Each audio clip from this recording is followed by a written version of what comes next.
Празни делегатски столчиња, истрошени партиски кадри и скиселени лица. 32-тиот конгрес на СДСМ повеќе наликуваше на приватна забава на Филипче отколку на некаков си фронт за вистина и правда, кој треба да донесе обединување на партијата. Своевиден бојкот на конгресот имаше и од поранешни партиски лидери. Се појавија Бучковски и Ковачевски, но тројцата лидери со кои СДСМ се гордее, Црвенковски, Шекеринска и Заев ги немаше. Немаше ни некои нови лица кои би требало да се едината на социјалдемократите. Според познавачите, ваквата атмосфера остава впечаток дека тие под раководната палка на Филипче продолжуваат да тонат затоа што еден конгрес треба да биде место каде ќе дојдат и задоволните и незадоволните и да има дебата. Многу поранешни и сегашни видни лица кои што не присуствуваа на тој конгрес, со што на жалост СДСМ праќа една порака дека нема единство внатре во партијата и дека не може да ги обедини сите струи и крила за да може да настапи пред граѓаните.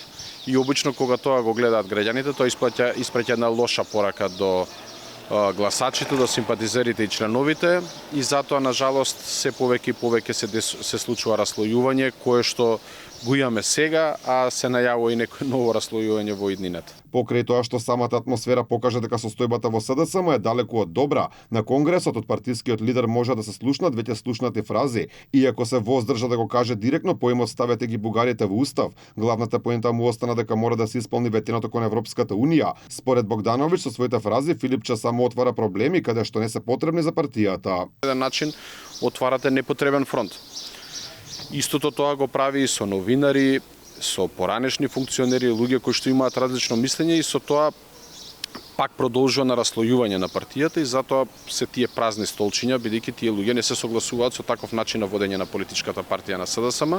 Инаку Венко Филипче на вчерашниот конгрес порече си 2 години раководење со партијата, кажа дека сега ќе ја враќал социјалдемократијата во СДСМ.